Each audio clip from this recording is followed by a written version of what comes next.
Les îles Abaco dissimulent un monde souterrain forgé par plusieurs millions d'années d'activité géologique.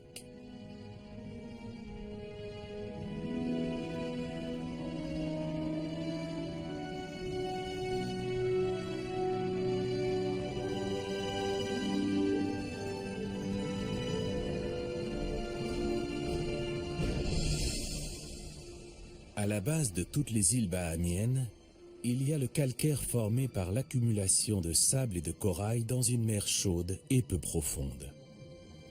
C'est de là que vient le nom espagnol Bajamar, sous la mer, qui fut ensuite déformé par les Anglais.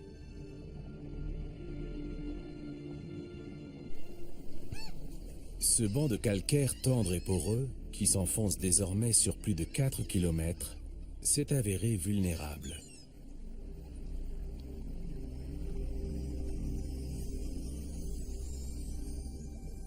L'eau douce a érodé la roche pendant plusieurs milliers d'années, créant ainsi les grottes et les trous bleus qui ponctuent l'ensemble des Bahamas. Dans cet écosystème varié, les nombreuses cavités naturelles offrent un spectacle féerique.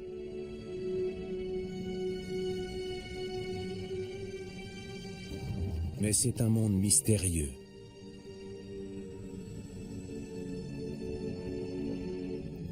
Et difficile à explorer.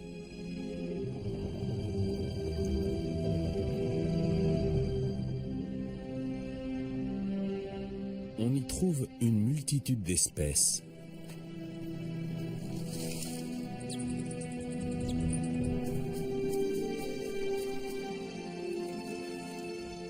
Et d'étonnantes capsules temporelles qui témoignent de l'histoire de l'archipel.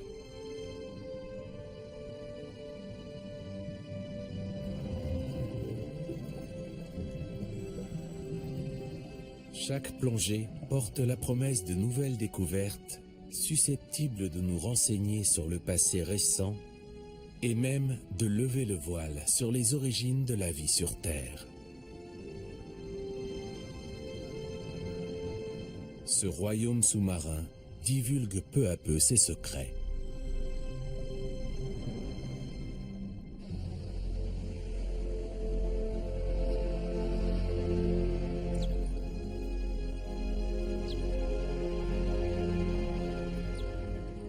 Sur les îles Abaco, il se forme ce qu'on appelle un biseau salé, une zone où l'eau salée va à la rencontre de l'eau douce. Et cette zone nous livre des informations sur la formation des cavités et des trous bleus. Ces grottes se sont formées alors que le calcaire était au niveau de la mer.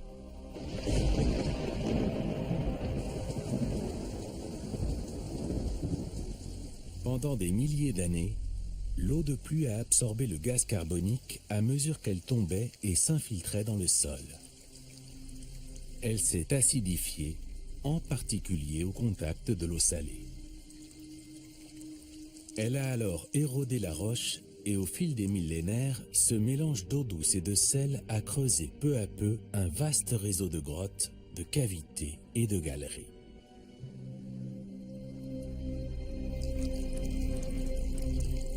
L'eau qui filtre à travers la roche continue à absorber du carbonate de calcium et s'écoule goutte à goutte à l'intérieur.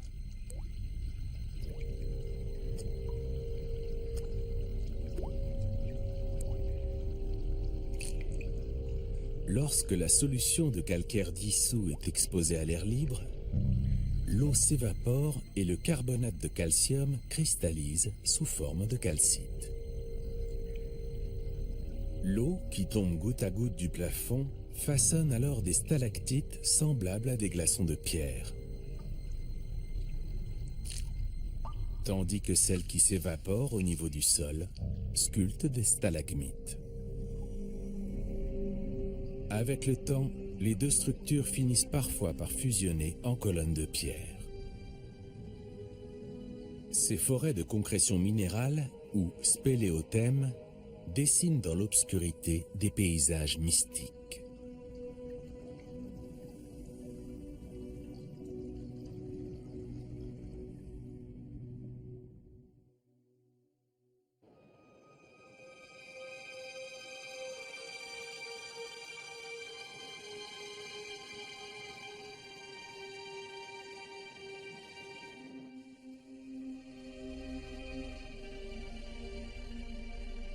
Ralph's Cave est l'un des plus célèbres de ces réseaux souterrains. C'est la 3e grotte sous-marine la plus longue des Bahamas. À ce jour, son labyrinthe de galeries a été exploré sur près de 3000 mètres par des plongeurs expérimentés.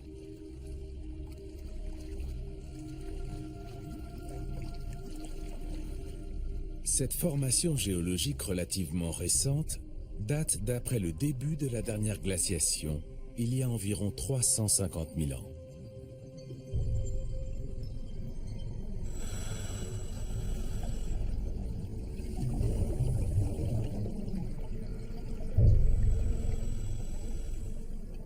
Les cristaux de calcite, qui sont constitués exclusivement de calcaire, sont blancs ou translucides.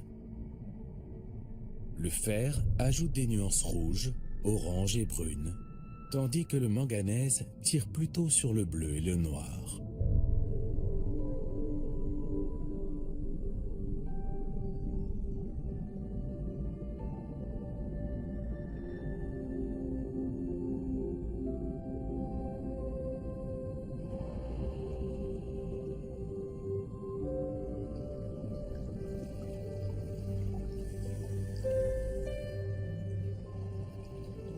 Cette coloration pourpre est due à la présence de poussière rouge du Sahara dans la matrice de calcite.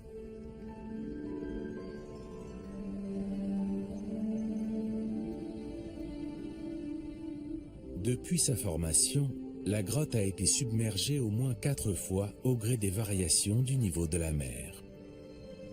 Mais elle était sèche quand ces concrétions sont apparues.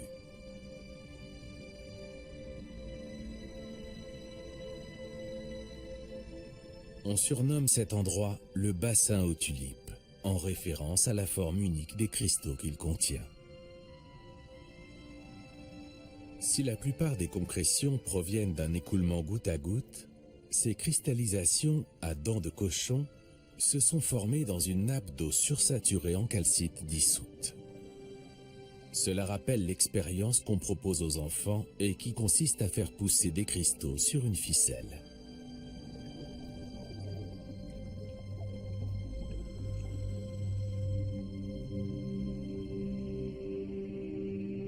Ces draperies marquent l'entrée de la salle. Elles sont tellement translucides qu'elles laissent deviner les formes et les mouvements, comme les vitraux dans les églises.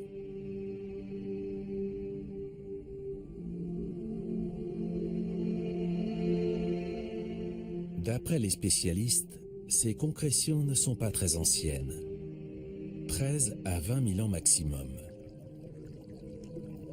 Mais elles sont particulièrement cassantes et il est rarissime d'en voir un si grand nombre si bien conservé.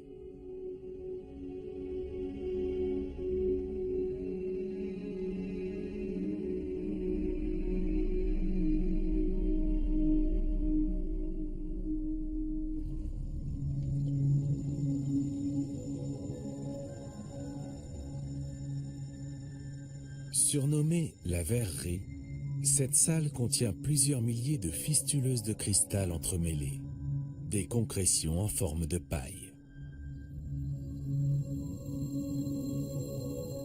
Au départ, les fistuleuses étaient creuses, et même si certaines se sont ensuite comblées pour devenir des stalactites, elles restent parmi les formations les plus fragiles de la grotte.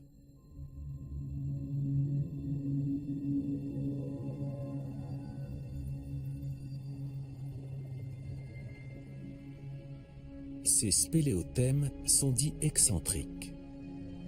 Les spécialistes ne savent pas exactement comment ils se forment. Au lieu de s'écouler vers le sol en stalactites, les gouttes d'eau semblent s'évaporer le long d'un axe aléatoire en défiant les lois de la gravité.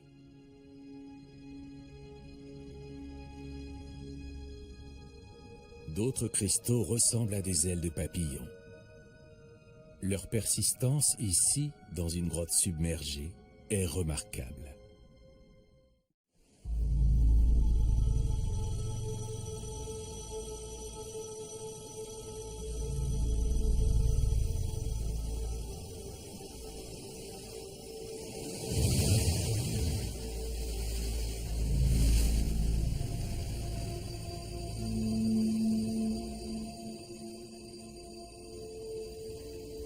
Les îles et les îlots des Bahamas sont posés sur deux gigantesques bancs de calcaire constitués de sédiments marins anciens comme le sable et le corail.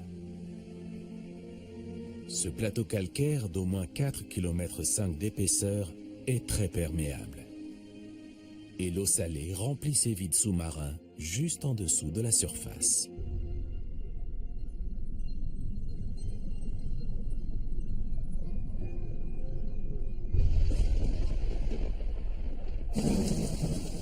Pendant des milliers d'années, l'eau de pluie a absorbé le gaz carbonique à mesure qu'elle tombait et s'infiltrait dans le sol. Elle s'est acidifiée, en particulier au contact de l'eau salée. Elle a alors érodé la roche et a lentement créé des cavités, puis des grottes et des galeries.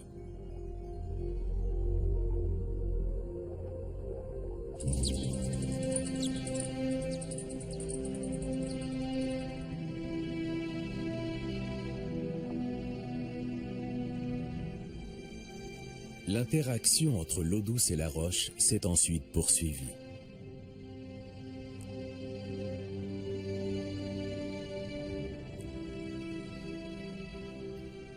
À certains endroits, la pierre est devenue si fragile que les toits des cavités ont fini par s'effondrer, révélant des gouffres à ciel ouvert.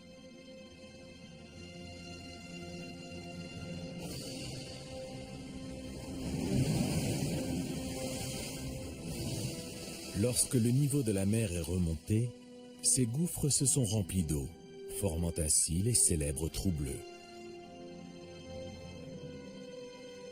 Aux Bahamas, c'est arrivé si souvent que l'archipel affiche la plus forte concentration de ces grottes sous-marines au monde.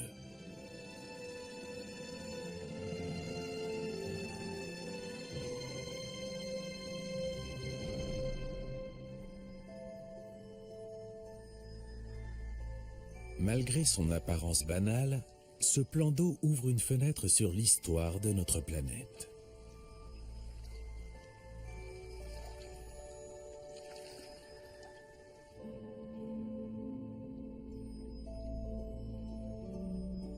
Les trous bleus abritent encore une multitude d'espèces, mais ils nous fournissent aussi des informations sur notre passé lointain. Cet abîme de 34 mètres de profondeur est apparu lorsque le toit d'une cavité souterraine s'est effondré de plusieurs étages, ouvrant ainsi un gouffre en forme de cloche.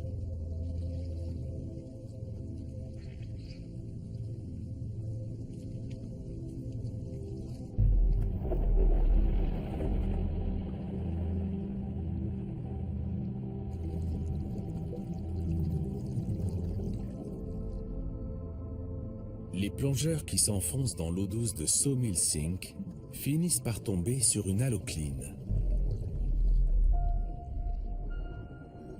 L'halocline est une couche qui se forme là où l'eau douce rencontre l'eau salée. La différence de densité retient les feuilles et autres végétaux. En se décomposant, ces matières organiques produisent du sulfure d'hydrogène. Un gaz brumeux puis orangé bloque alors la lumière du jour. La mauvaise visibilité empêche les plongeurs de s'attarder trop longtemps dans cette atmosphère corrosive.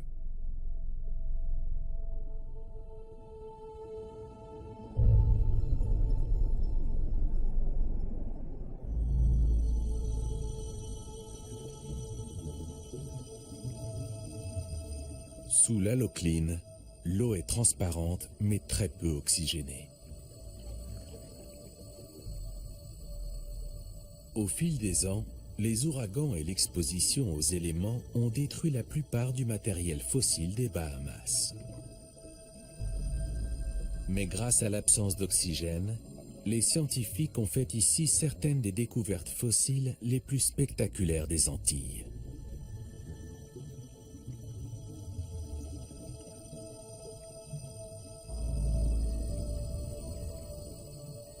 Ils ont en particulier trouvé le perchoir d'un hibou qui date de l'époque où la grotte était sèche.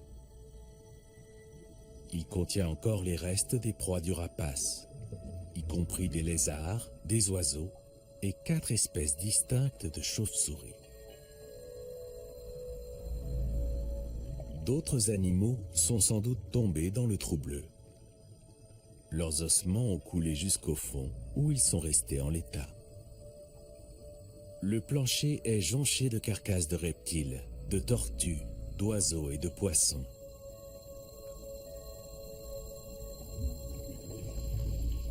Une épaisse couche de débris organiques, qu'on appelle de la tourbe, a ensuite recouvert les fossiles, les protégeant ainsi des agressions extérieures.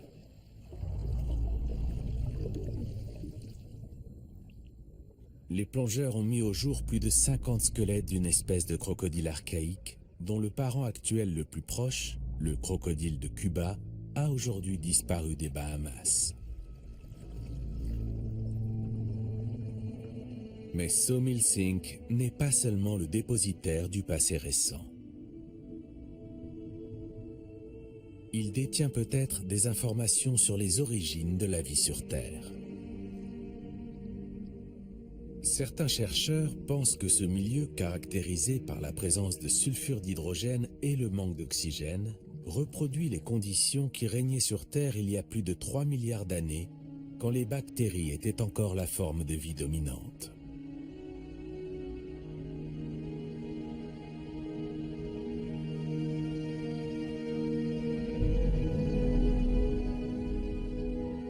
Les prélèvements bactériens réalisés à Sawmill Sink et dans 4 autres trous bleus ne révèlent aucune espèce commune.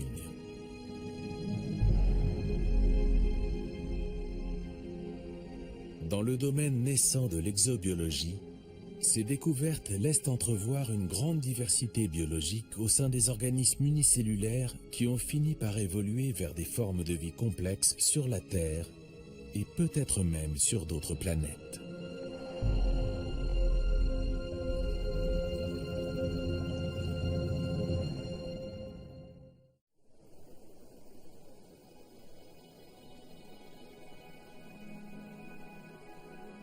Tout au long de ce processus qui a pris plusieurs milliers d'années, les grottes sèches des Bahamas ont continué à abriter de nombreuses espèces.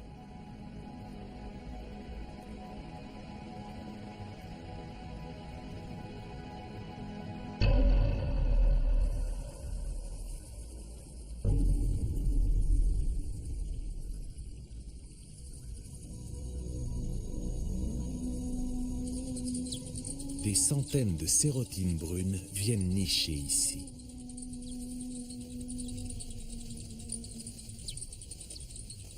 Cette chauve-souris très commune, dotée d'une grande capacité d'adaptation, est présente du Canada jusqu'aux Antilles.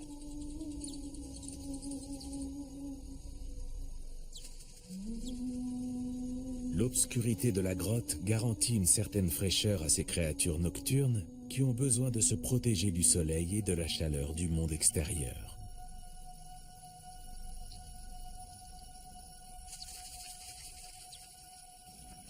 La sérotine brune a un vol agile et silencieux. Des mouvements presque imperceptibles lui permettent d'attraper sa principale source de nourriture, des insectes.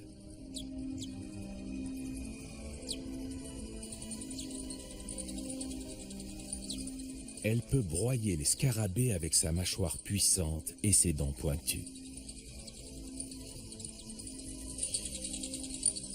C'est une des plus grandes espèces de chiroptères. Elle mesure entre 11 et 13 cm de long. Les femelles sont en général plus grosses que les mâles. Cette grotte abrite une colonie maternelle. Ces chauves-souris sont toutes des femelles sérotines brunes avec leurs petits.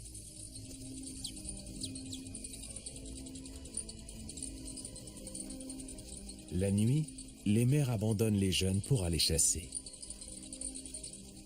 Elles quittent la grotte au crépuscule.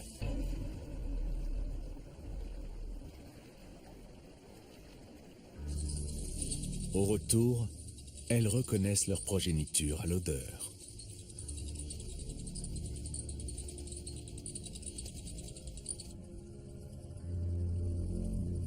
Contrairement aux sérotines brunes, les chauves-souris Hérophilas écornis vivent exclusivement dans des zones tropicales telles que les Bahamas.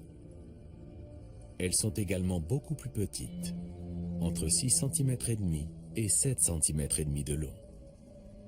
Bien qu'elles mangent des insectes, leur régime alimentaire se compose essentiellement de fruits et de nectar. Et même si elles se regroupent aussi en colonies maternelles, elles choisissent de préférence des grottes chaudes avec une température constante située entre 25 et 28 degrés. Les petits ont maintenant quelques semaines. Ils sont accrochés à leur mère depuis leur naissance. La nuit est déjà bien avancée quand arrive le moment d'aller chercher à manger. Les chauves-souris commencent à s'agiter.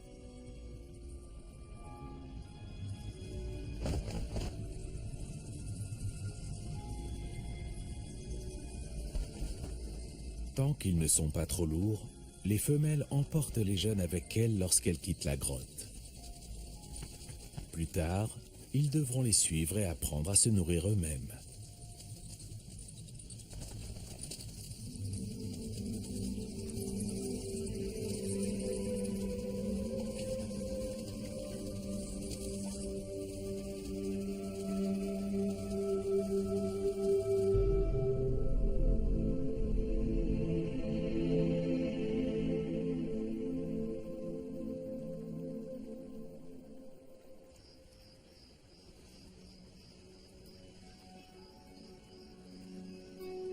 Il n'y a pas que des chauves-souris dans les grottes.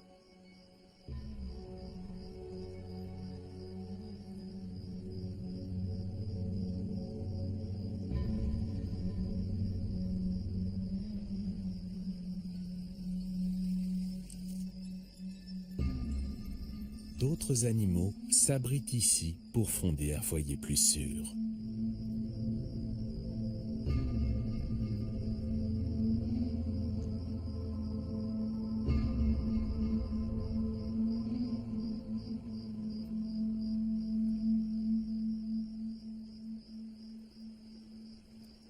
Mais ce Bernard l'ermite, qui porte sa maison sur son dos, a une toute autre motivation.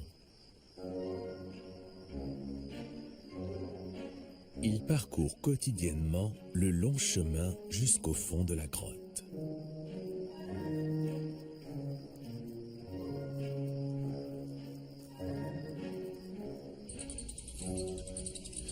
Les chauves-souris regroupées en colonies créent un environnement unique au sol. Leur appareil digestif spécialisé leur permet de digérer très rapidement la nourriture. Les déchets qu'elles éliminent forment ensuite un guano particulièrement riche en minéraux et en protéines. Les Bernard l'ermite viennent pour ça. Pour manger. Et c'est un festin presque inépuisable.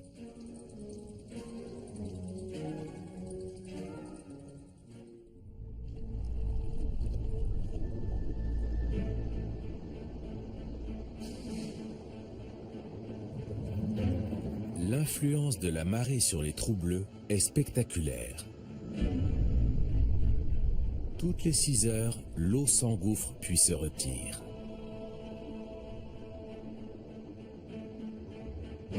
L'étroitesse des entrées amplifie la force des marées et des courants.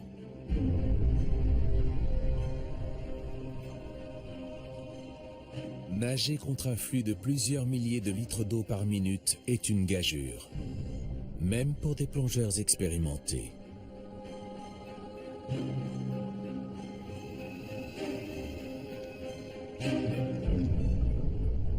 Il faut soigneusement calculer le début de la plongée pour ne pas avoir à lutter contre la marée montante au moment de ressortir de la grotte.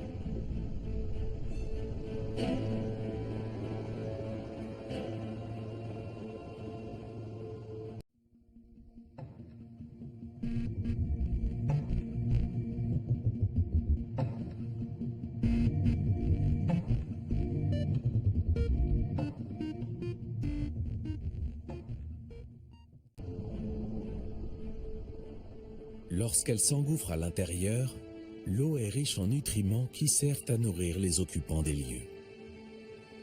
Parmi eux, des langoustes et de minuscules crustacés qui vivent aussi bien dans le trou bleu que dans les centaines de mètres de galeries communicantes.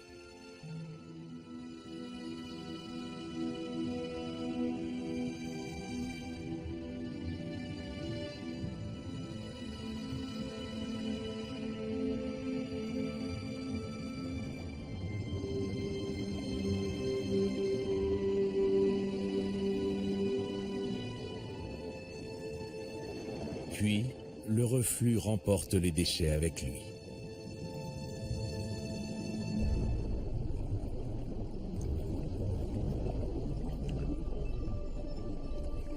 Il préserve ainsi le fragile équilibre chimique de ce remarquable écosystème.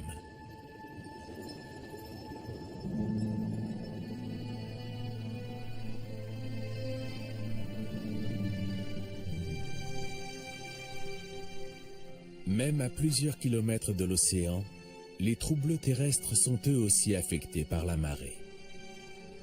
Chaque jour, à Magical Blue Hole, le niveau d'eau monte et descend de 60 à 90 cm. Avec 104 mètres de profondeur, Magical Blue Hole est la plus profonde des grottes submergées des îles Abaco.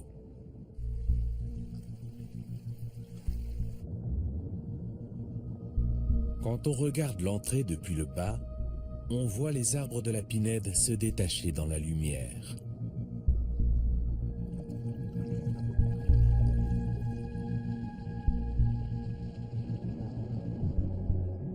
Ici, l'halocline, zone de jonction entre l'eau douce et l'eau salée, se situe entre 9,50 m et 27 mètres de profondeur.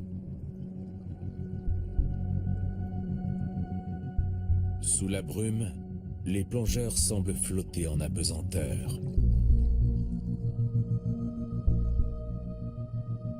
Des galeries obscures communiquent avec le puits, mais les risques d'effondrement liés à l'activité de l'halocline en interdisent l'accès.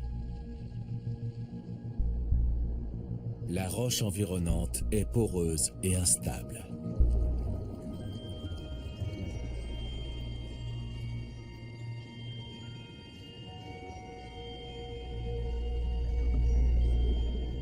Parmi les espèces résidentes, on trouve ces poissons troglobies brun clair dont les yeux sont peu développés.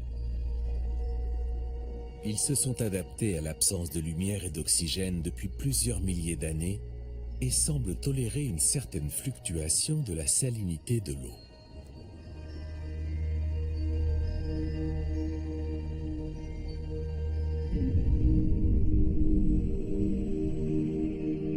On voit ici les vestiges de stalactites formés à l'époque où la grotte était sèche.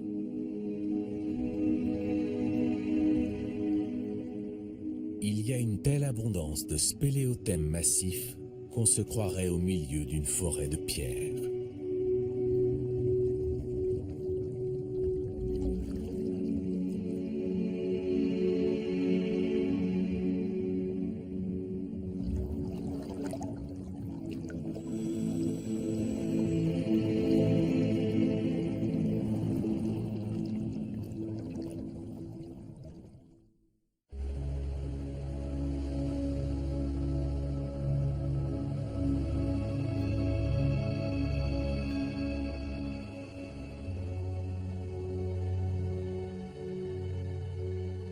Aux Bahamas, le sol est plutôt pauvre.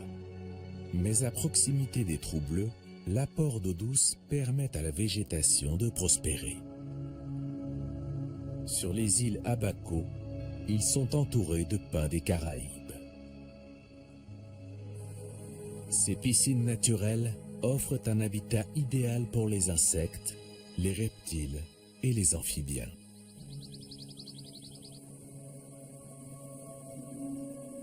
Il n'est pas rare d'y apercevoir le splendide papillon Atala.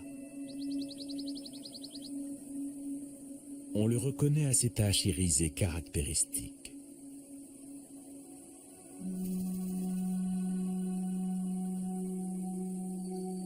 Si délicat qu'il puisse paraître, il possède un puissant mécanisme de défense. Sa larve ingère une toxine végétale appelée la cicasine et dont le goût déplaît aux autres animaux. Et la couleur écarlate de son abdomen est, pour les éventuels prédateurs, synonyme de danger.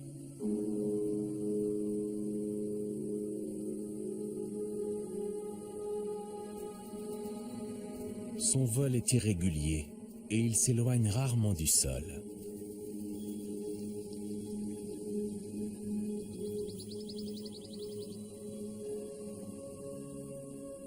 Ces papillons s'accouplent souvent en fin d'après-midi.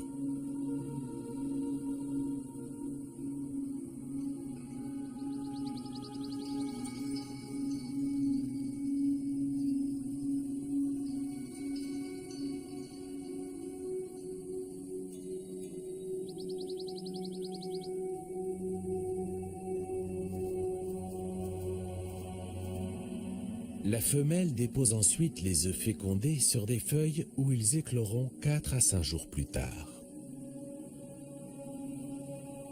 Le papillon Atala est une créature éphémère. Son espérance de vie n'est que de quelques jours.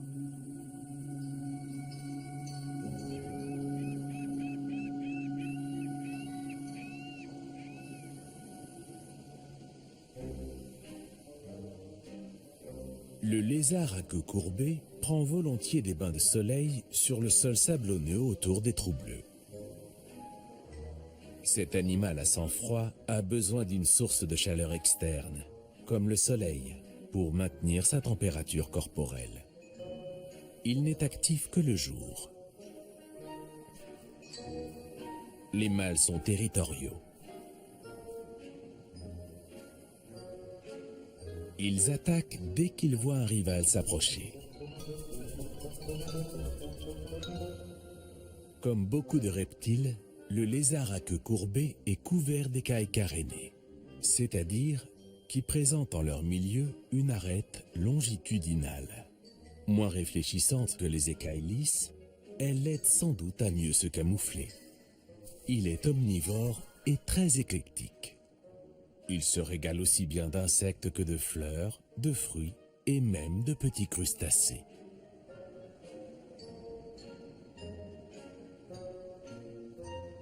C'est aussi un grimpeur émérite.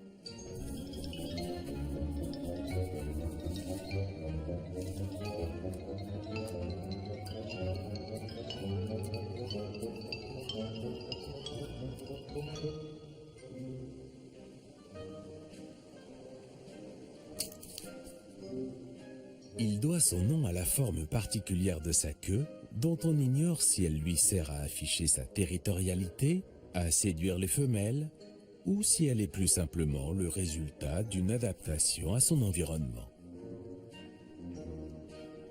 Ainsi recourbée, il se pourrait qu'elle incite les prédateurs à attaquer l'arrière-train du lézard plutôt que sa tête, ce qui minimiserait les risques de blessures graves.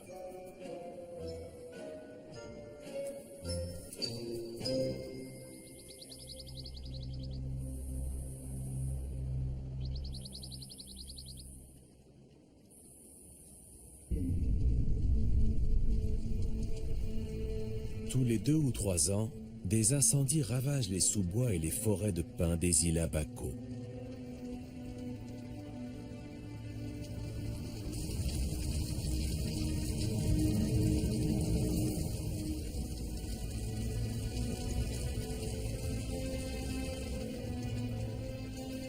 Le pin des Caraïbes est une espèce endémique qui ne pousse que sur 4 des îles de l'archipel.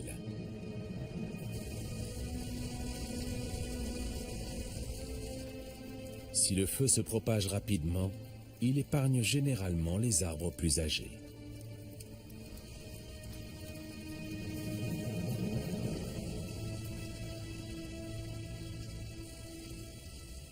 De plus, en éliminant la concurrence au niveau du sol, il permet à de nouveaux conifères de pousser.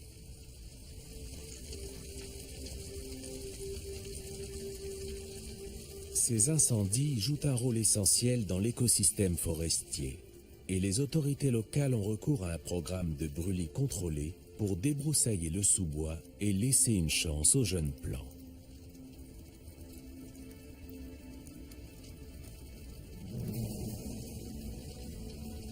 En 1999, suite à une période de sécheresse prolongée et à une accumulation de matière combustible après le passage de l'ouragan Floyd, des centaines d'hectares ont brûlé. La technique des brûlis permet de réduire les risques de telles catastrophes.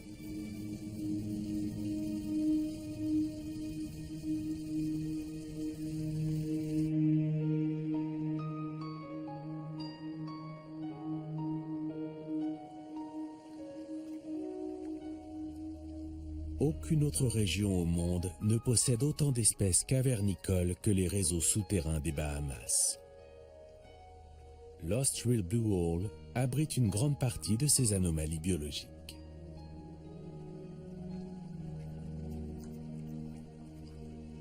Ces créatures se sont parfaitement adaptées au milieu hostile créé par la présence de sulfure d'hydrogène sous la locline. Un milieu obscur et extrêmement pauvre en oxygène.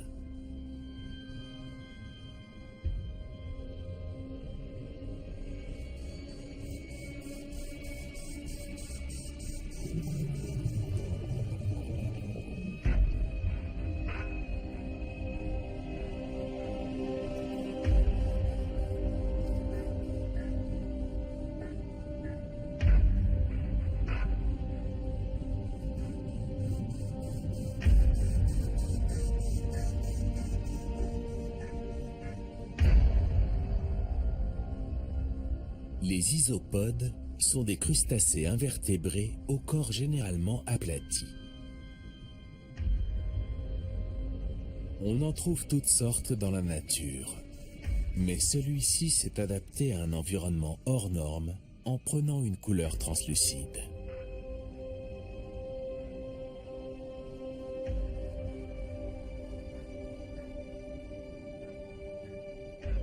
Les minuscules isopodes qui vivent ici sont omnivores. Ils mangent tous les débris végétaux et animaux qu'ils rencontrent. La crevette est un crustacé plus familier. Voici Typhlatia, une crevette cavernicole presque incolore.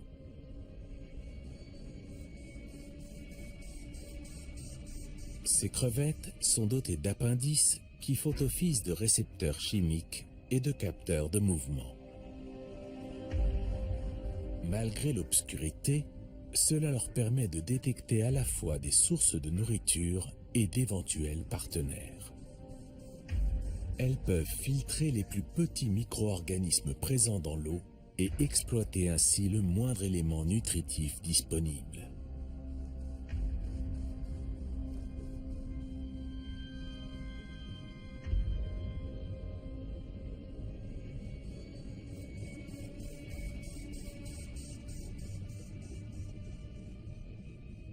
Voici un membre de la famille des rémipèdes, une classe de crustacés découverte relativement récemment et qui existerait pourtant depuis 100 millions d'années.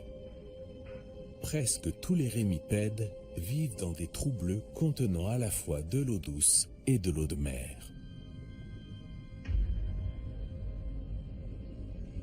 Dans cet environnement pauvre en nutriments, ils chassent les crevettes grâce à leurs crochets creux. Leur mode de reproduction est encore mal connu.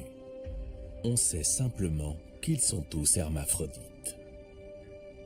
Pour les scientifiques, la fécondation est sans doute externe car leur agitation permanente semble rendre toute reproduction sexuelle impossible.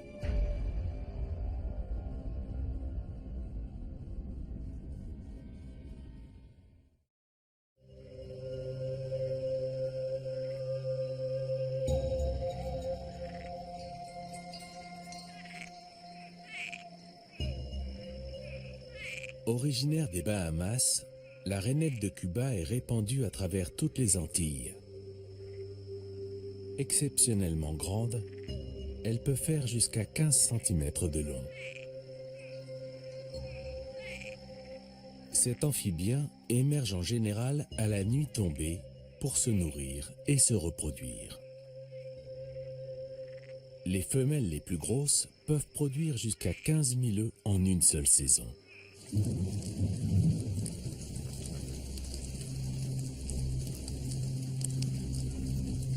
On pense que la pluie stimule leur cycle de reproduction.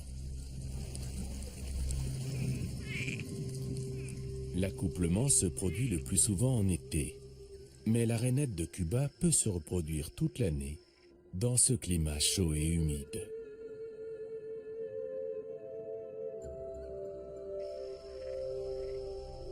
Les têtards passent à la forme adulte en quelques semaines. Cette grenouille possède un mécanisme de défense unique.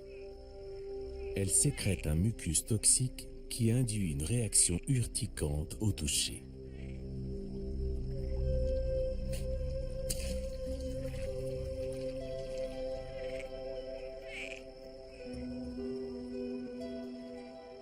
Ses pattes avant ne sont pas palmées et les ventouses à l'extrémité de ses orteils sont plus grosses que chez les autres grenouilles arboricoles. Ces deux caractéristiques l'aident à se déplacer avec aisance sur la roche et dans les arbres. C'est une excellente grimpeuse.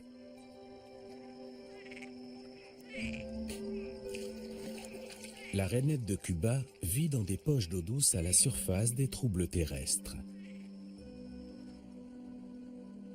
Comme ici, à l'entrée presque invisible de Dan's Cave.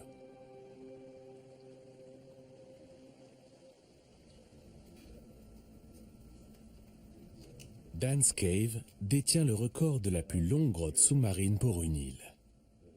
Elle abrite un vaste réseau de galeries noyées qui sont encore en cours de prospection. Elle part de cette entrée et elle s'enfonce d'environ 6 mètres. Plongeurs de renommée mondiale, Brian Kakouk et Christina Zenato se préparent à explorer cette grotte incroyablement cristalline. Je pense que c'est la première fois qu'une occasion comme ça se présente. Tu te sens prêt ?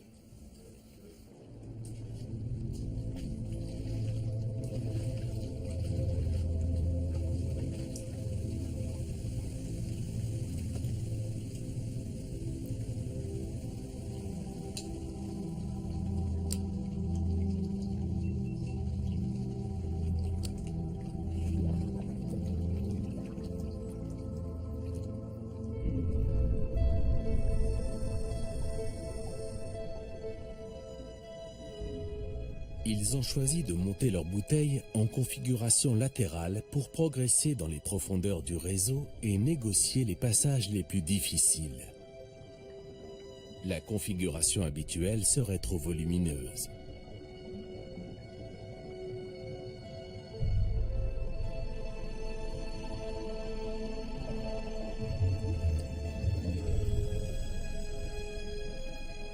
Ils ont aussi prévu 2 bouteilles en réserve pour le retour, pour être sûrs d'avoir suffisamment d'oxygène pour trouver la sortie.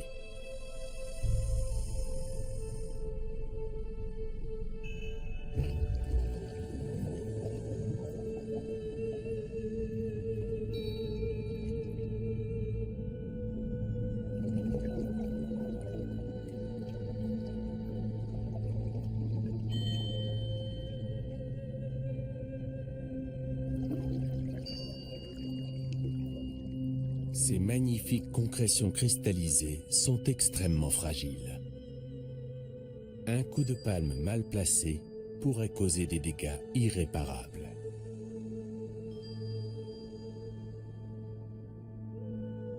Au-delà de son incroyable beauté, Dan's Cave contient une grande diversité d'espèces cavernicoles, dont beaucoup n'ont été découvertes que très récemment.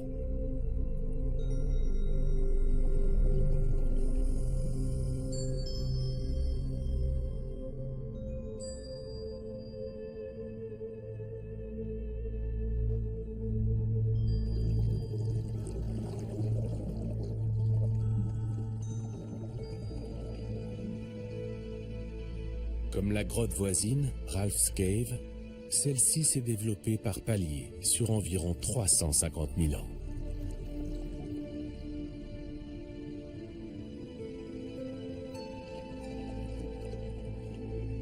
Ce tourbillon rougeâtre est un témoin du passé. Une analyse a permis d'établir qu'il s'agissait de poussière du Sahara, transportée jusqu'ici et déposée dans la grotte lors des tempêtes de sable qui ont émaillé l'histoire de notre planète.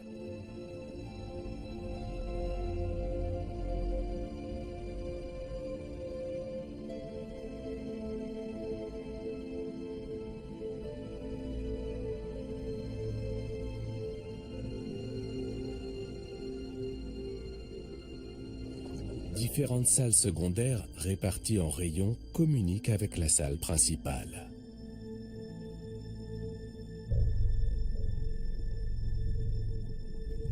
Franchir ce boyau est un exercice délicat, même pour des plongeurs expérimentés.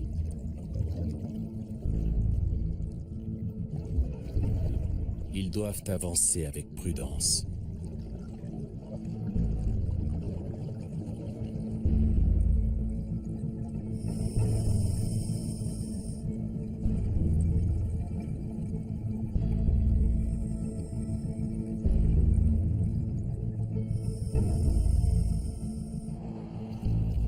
On appelle cette sorte de tunnel étroit une étroiture.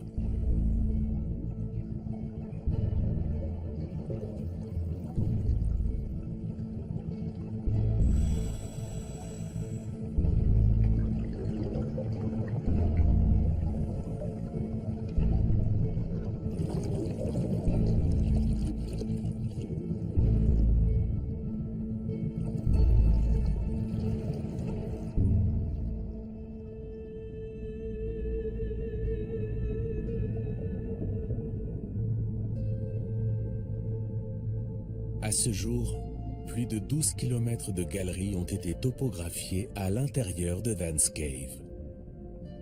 Les spéléothèmes qu'elles abritent sont extraordinaires.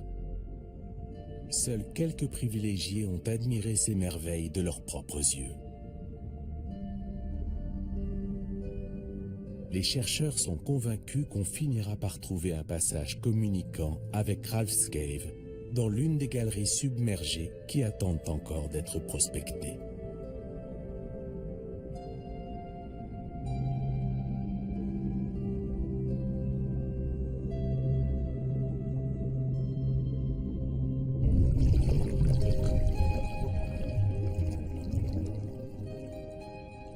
La salle des cascades est une galerie immense remplie de gigantesques piliers minéraux. Nés de la rencontre entre les stalactites descendant du plafond et les stalagmites montant du sol, ils ont mis des milliers d'années à se former. On mesure leur croissance aux couches successives qui se sont superposées au fil des périodes. Les scientifiques ont même prélevé des échantillons pour étudier les données climatiques et atmosphériques sur plusieurs millénaires.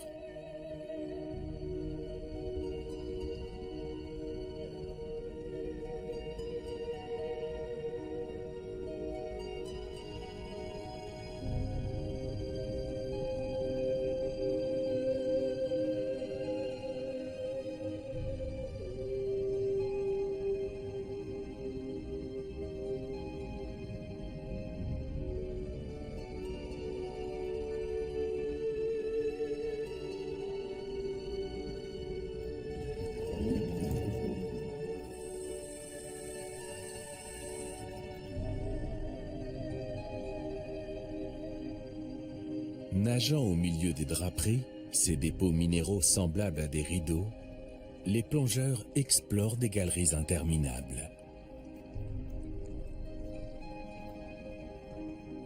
Située à une profondeur d'environ 23 mètres, la salle la plus richement ornée est très imposante. Elle fait entre 4,50 mètres et 6 mètres de haut.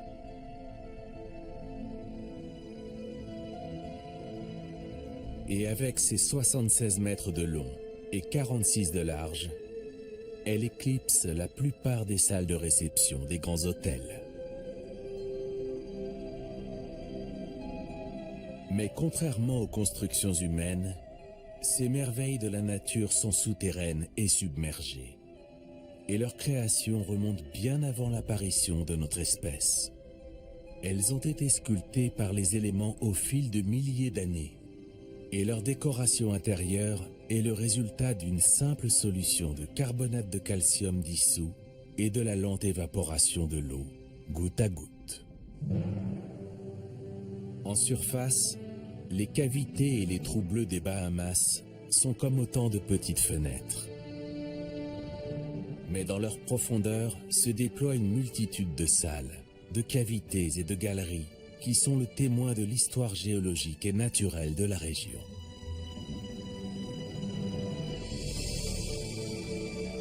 La poursuite de l'exploration de ces grottes sous-marines porte la promesse de découvertes encore plus stupéfiantes pour mieux comprendre la vie dans cet environnement si particulier, non seulement aujourd'hui, mais aussi il y a des millions d'années.